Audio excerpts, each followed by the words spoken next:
Muchos dicen la verdad, con esta situación he tocado fondo. Y cualquiera puede ponerse en aquel momento, si es que le ha tocado vivir, tocar fondo realmente. Y les quiero presentar a alguien que salió del fondo, que lo tocó, que lo conoció, que se revolcó en ese fondo y pudo salir adicto a la cocaína, casi se tira de un balcón, pero vivió.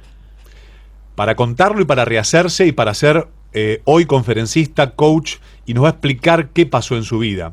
Federico Cajén, buenas tardes, ¿cómo te va? Sebastián Shapiro te saluda en Duplex, en LV2 de Bahía Blanca. Gracias por atenderme. Hola Sebastián, ¿qué tal? Buenas tardes. ¿Todo bien? Gracias por el llamado. Muy bien, gracias. Bueno, ¿cuántos años tenés, Federico? 52 años. Muy bien. ¿A qué te dedicas?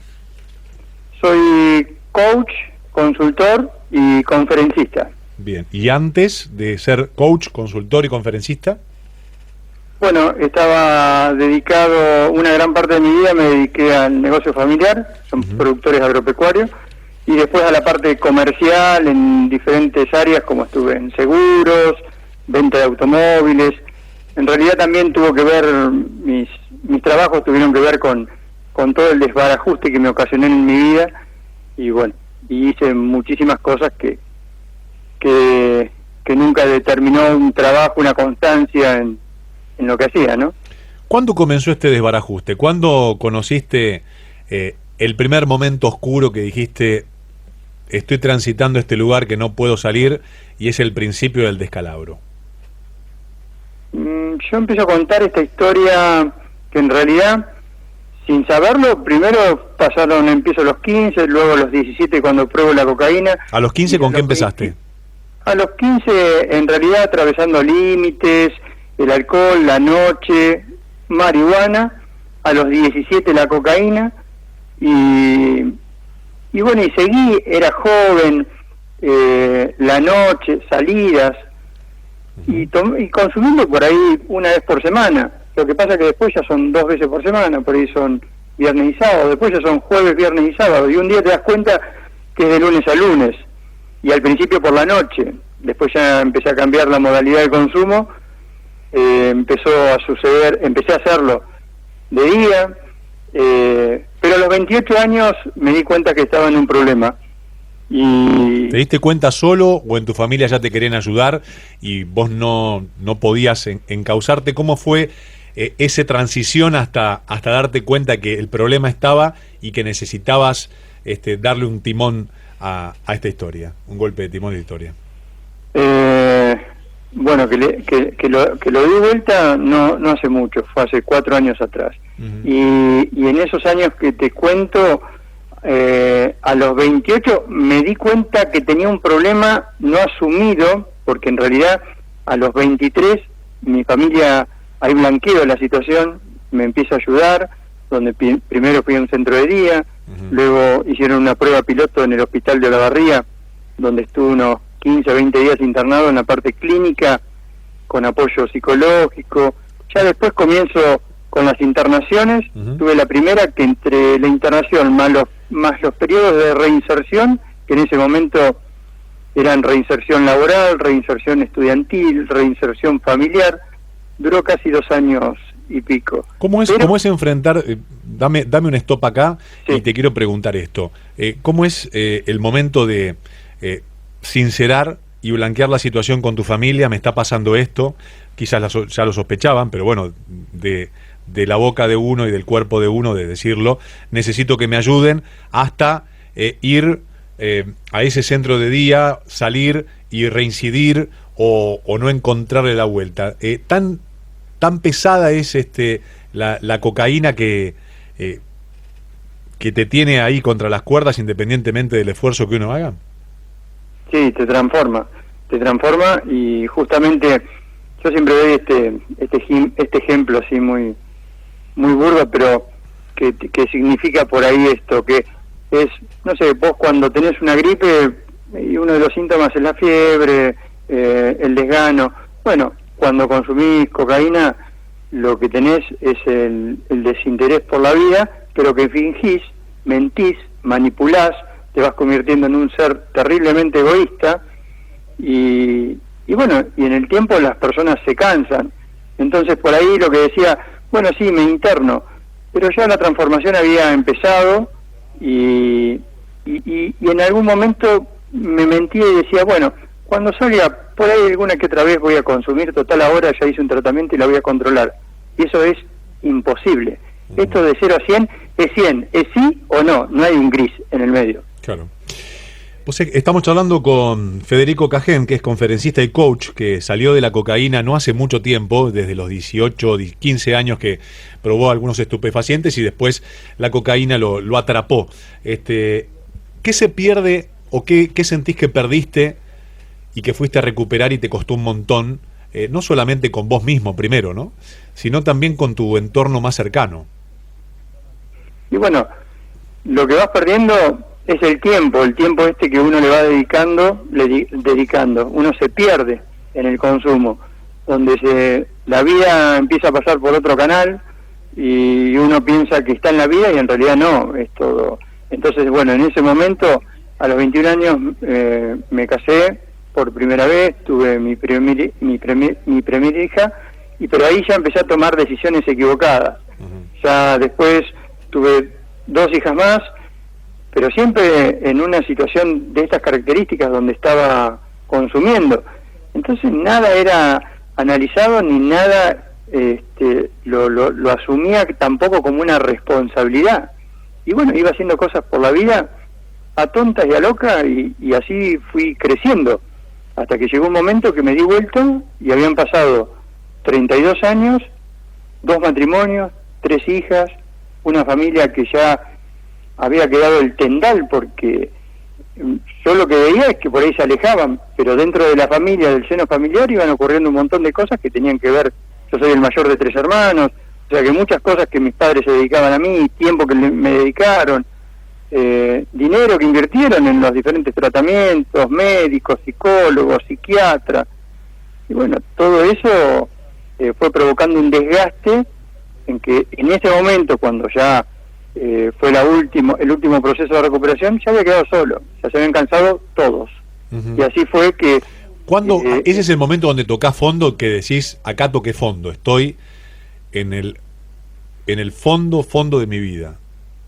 ¿Sabes lo que pasa? Que el fondo, las personas que pasamos por este problema, es un descubrimiento día a día. Cada vez uno dice, tocó fondo. No, después hay más fondos. Claro, sí, iba a decir eso. Hablé una vez una persona también recuperada de la adicción a la cocaína, me dijo, Seba, esto no tiene fondo. Todos los días es un fondo más profundo. Exacto. Sí, parecería, viste, como que uno dice, bueno, ahora tocó fondo, seguramente se recupera. Y no, viste, siempre, mientras estás vivo y no tomás la decisión al 100%, y la decisión también, o sea, la noticia es esta, que nunca uno la toma al 100%, y por eso siempre hay que dejarse ayudar, aunque tengas muy pocas ganas, un día la tengas, otro día no, pero bueno, el día que la tengas, pedí ayuda. De esa manera, la familia, un profesional, alguien te va a ayudar. Cuando te ayudan, te tenés que dejar y entregar a todo, porque uno no puede tomar decisiones intoxicado, o por lo menos en ese periodo que uno empieza a tener un poquito de lucidez. Hay que dejarse, entregarse. Fede, ¿y cuándo te paraste en la línea de flotación, que hoy te tiene limpio, ya hace cuántos años? 4.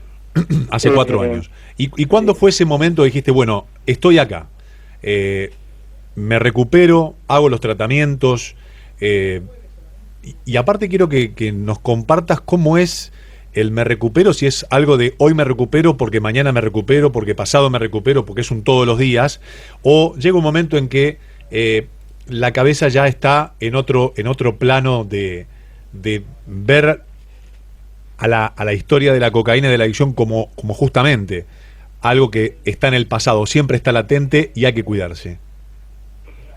Bueno, voy a empezar por el final. Siempre hay que cuidarse, en realidad. Y este proceso de recuperación sucedió hace 4 años atrás, después de lo que vos decías al principio, cuando me presentabas, cuando casi me tiro de un 8º piso muy intoxicado, pensando que había matado a una persona, y entonces escuché la policía que venía, y decidí ¿Pero que te peleaste con alguien y pensaste que lo habías matado? No, estaba solo. Estabas tan alucinado que pensaste que habías matado a alguien y te querías tirar por un balcón. Claro, porque, o sea, una de las cosas que también me provocó la cocaína fueron brotes psicóticos y alucinaciones en un grado muy fuerte, donde ya convivía con un montón de esas cosas, pensando en que las manejaba. Obviamente más de una vez me equivoqué en la vida, y algo que por ahí pensé que había sucedido, solo en mi cabeza había sucedido. Por eso me habían judicializado 2 veces, porque era un peligro para mí y para terceros. Y bueno, en ese día pensé que había matado a una persona, casi me tiro, y terminé internado en salud mental 5 días con custodia policial en el hospital de Olavarría.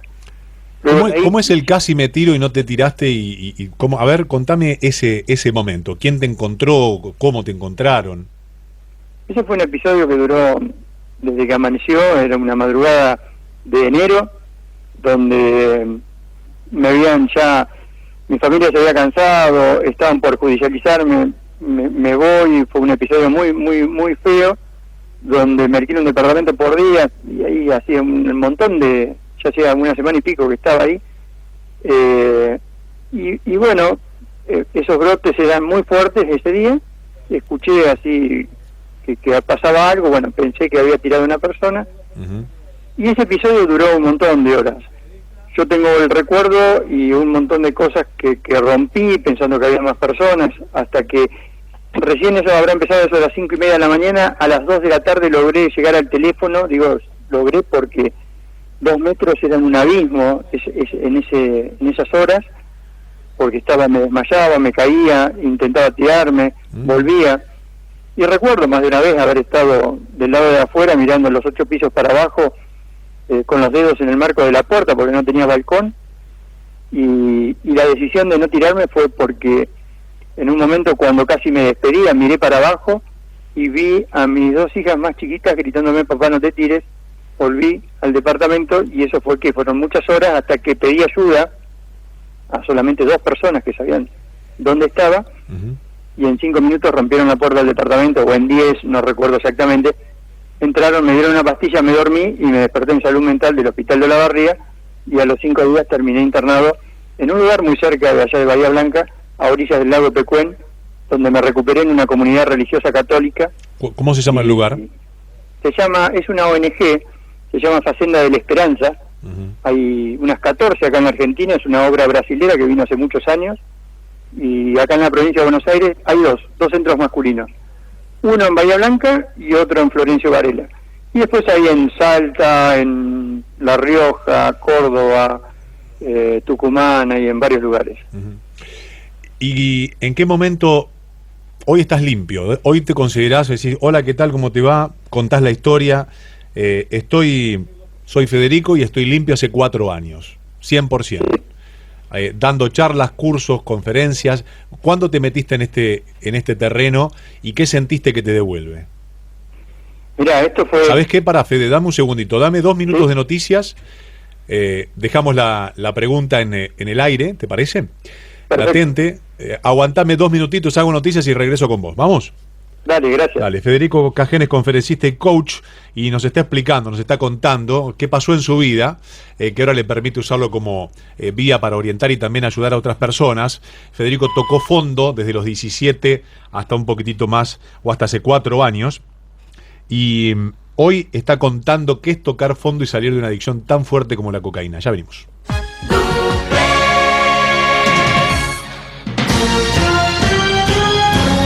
LU2, señal informativa, títulos. 22 grados, 2 décimas la temperatura en el centro de la ciudad, viento del noroeste entre 28 y ráfagas de 35 kilómetros por hora. La Cámara Federal de Casación Penal anuló el fallo de un tribunal oral de Neuquén que concedió prisión domiciliaria por la pandemia de coronavirus al condenado represor Raúl Guglielminetti. Sigue detenido el hombre en la cárcel de Ezeiza a disposición de otros tribunales federales de Buenos Aires con 2 condenas, una a 25 años de cárcel y otra a perpetua, en las que además se les negó el arresto domiciliario. El ministro de Desarrollo de la Comunidad Bonaerense, Andrés Larroque, aseguró que el gobierno provincial lidia con un sector que politiza el conflicto por la toma de tierras en la localidad de Guernica. De esa forma, obstruyen la acción del Estado, denunció. Decidimos que Argentina no debe abstenerse en materia de derechos humanos, sostuvo hoy el canciller Felipe Solá, quien defendió la postura argentina de votar en Naciones Unidas a favor del informe sobre Venezuela, elaborado por la alta comisionada de Derechos Humanos de Naciones Unidas, Michelle Bachelet. Solá dijo que el gobierno argentino respalda esta posición en uno de los documentos aprobados en Ginebra respecto de la instalación en Caracas de una oficina permanente del Alto Comisionado de Naciones Unidas para Derechos Humanos. Durante esta madrugada, un incendio provocó daños importantes en 2 viviendas de la ciudad ubicadas en el mismo terreno en el Caldén al 2800, donde no había moradores. En la casa del frente, donde se había desatado el incendio, las pérdidas fueron totales. La vivienda es propiedad de Héctor Jara. El fuego se extendió hacia la casa posterior, donde tomó fuego una habitación del primer piso, pero fue sofocada por los bomberos del cuartel Alberdi y personal de defensa civil, quienes evitaron que las llamas se siguieran propagando. Esta vivienda es propiedad de Adam Gutiérrez. Un vecino de Coronel Pringles resultó ganador del sorteo del Kini 6 y se alzó con un premio que supera los 57 millones de pesos. El apostador compró la boleta ganadora en la agencia Ruiz de calle Rivadavia 925. En el ámbito internacional, la justicia de Ecuador pidió el alerta rojo de Interpol para la captura del expresidente Rafael Correa, quien vive en Bélgica, y fue sentenciado a 8 años de prisión por corrupción y también para otros 14 sentenciados por cohecho. No es la primera vez que el gobierno ecuatoriano solicita la notificación roja contra Correa. En 2018 fue pedida por el caso del secuestro de un opositor en 2012 en Colombia, pero Interpol la rechazó. 22 grados 2 décimas la temperatura actual en el centro de la ciudad, humedad del 28%, viento moderado del noroeste entre 28 y 35 kilómetros por hora, presión alta 1016,1 hectopascales. Reitero, temperatura en el centro de la ciudad 22 grados 2 décimas.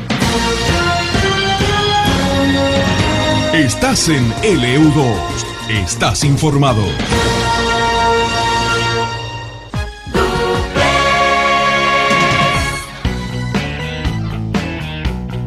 4:32. Gracias, Federico, por esperar en línea. Con Federico Cajén estoy hablando para charlar sobre su vida, sobre su adicción a la cocaína, su paso por casi la muerte, que estuvo a un tris de tirarse por un balcón, y sus hijas en su imaginario le dijeron que no, y sus amigos o las personas que estaban más cercanas en ese momento lo rescataron, y ahí empezó la recuperación. Fede, gracias por esperar. Bueno, no, de nada. La recuperación comienza en ese lugar, pero lo que siempre digo, en esos 32 años sucedieron un montón de cosas que también estuvo y está dentro mío, las terapias, los psicólogos, la psiquiatría, y todo ayudó. En este lugar que estuve la última vez tenía que ver con la espiritualidad, no había médicos, no había psicólogos ni psiquiatras. En realidad las personas que se internan ahí no deben tener patologías severas. Si bien yo tenía diagnósticos que eran irreversibles, en ese momento, no sé si fue por confusión o qué, fui a parar ahí y hoy no tengo ningún diagnóstico cuando me habían dicho que era esquizofrénico, bipolar, depresivo, medicado con 24 psicofármacos por día, y hoy no tomo nada, algún diclofenac cuando me duele el cuello y nada más. Pero bueno, esa recuperación no vino solamente con ese proceso de recuperación que tuvo que ver con la espiritualidad, sino que también cuando llegué y me vine a vivir a Buenos Aires hace 2 años atrás, mi mujer me regaló un curso de neurociencias. Ya este año ya estoy tratando de hacer el doctorado, estudié coaching también, y fui viendo todas las cosas que no funcionaban, desde la medicina que se decía que los adictos no le andan más, y bueno, y quedás como que la vida te dio una oportunidad y no la aprovechaste, y la verdad que lo lamentaba mucho porque me había recuperado y tenía todo por delante, pero había muchas cosas que por ahí sentía que tenía limitaciones. Empecé a investigar y así fue, como descubriendo por ahí cómo funciona la cabeza, el cerebro, y le fui sumando información. Hoy me recuperé, hoy me siento pleno, puedo tener una vida como la que tenés vos o cualquier otra persona, y bueno, y eso es lo que hago hoy, transmitir de alguna manera, obviamente siempre con la contención, en muchos casos desde la psicología, desde la psiquiatría, y poniéndole por ahí mi granito de arena con lo que he aprendido. Me dijiste, mi mujer me regaló un curso. Sí. ¿Tu mujer, o sea, es alguna de las mujeres con las cuales tuviste hijos o es una última relación? No, nueva. Y no parecería, no le quiero sacar seriedad a la nota, me pareció una novela turca, pero no, mi tercer matrimonio. Flor es mi tercer mujer, y bueno, y es quien cuando me vino a Buenos Aires me regaló, y con Flor, bueno, tenemos 2 hijos, pero son míos del corazón. Ajá, qué lindo. Así que con eso completé, y por eso también este es un presente muy feliz, porque de pronto a los 50 años, hoy tengo 52, a los 50 años la encontré después de 22 años que nos conocíamos, y volví a formar una familia y a empezar de cero en muchas cosas, donde me empecé a sentir papá, donde me empecé a sentir hombre, y donde empecé a asumir responsabilidades y compromisos que nunca en mi vida los había tenido. Vos es que me gustaría despedirte agradeciéndote este momento, pero antes me encantaría que le hables a los familiares o a la persona que está escuchando, que en este momento se siente muy identificado con tu historia, o tiene un familiar, o está pasando por ese momento, y necesita una mano, necesita alguien que le diga vení, como a vos te dijeron, vamos por acá, que vamos a salir a flote juntos. ¿Qué le decimos? Mira, primero a aquellos que hoy están dando vuelta, que son los más jóvenes, que dicen por ahí de esto de probar, esa curiosidad que tienen, que no lo hagan, porque probar es igual a comenzar, es así. Yo empecé probando y comencé, nadie puede después ponerle un freno. La puerta es muy grande cuando la abrís, después no la puedes cerrar. A las familias, lo otro es que, bueno, que sigan acompañando, que no pierdan la esperanza, que esto se pueda revertir. A los que están transitando de este problema, que hoy están sufriendo, que yo sé lo que le está pasando en su cabeza, que es un infierno, que piensen que pueden cambiar su realidad, pero tienen que pedir ayuda, que solos no van a poder, que no se escondan más, y que más allá de que si por ahí lo dijeron ya 100 veces que se quieren recuperar, que lo digan una vez más, porque en alguna lo van a lograr. Fede, te agradezco que me hayas atendido, te felicito por haberte superado, por haberte encontrado vos mismo en ese lugar tan lindo como es la verdad, y sentirse pleno en un montón de aspectos, y poder compartirlo con una familia y también con toda una audiencia, y con toda tu familia, que seguramente otra vez te debe abrazar y agradecer que hayas hecho el esfuerzo, no solamente por ellos, sino en principio por vos allí en Olavarría. Sí, la verdad que sí, están todos muy felices, es como que vivimos hoy una gran luna de miel, y la estamos pasando muy lindo, porque bueno, pude regresar de un infierno, y bueno, y acá estoy, y todos los que necesiten se pueden conectar conmigo, que bueno, lo que le puedas ayudar, estoy ahí. Fede, ¿dónde te encuentra la gente en las redes? Como Federico, en Instagram, federico.cajen, sino como en Facebook, como Federico Cajen, y si no, a través de mi web, www.federicocajen.com.ar. Bien, Federico Cajen con J, allí lo van a encontrar, federicocajen.com.ar, y así se contactan con Fede. Fede, que volvió del infierno y se encontró con su familia, con su vida, y ahora vive una luna de miel. ¿Qué tal? Un abrazo, Fede, gracias. Gracias a vos, un abrazo. Un abrazo grande.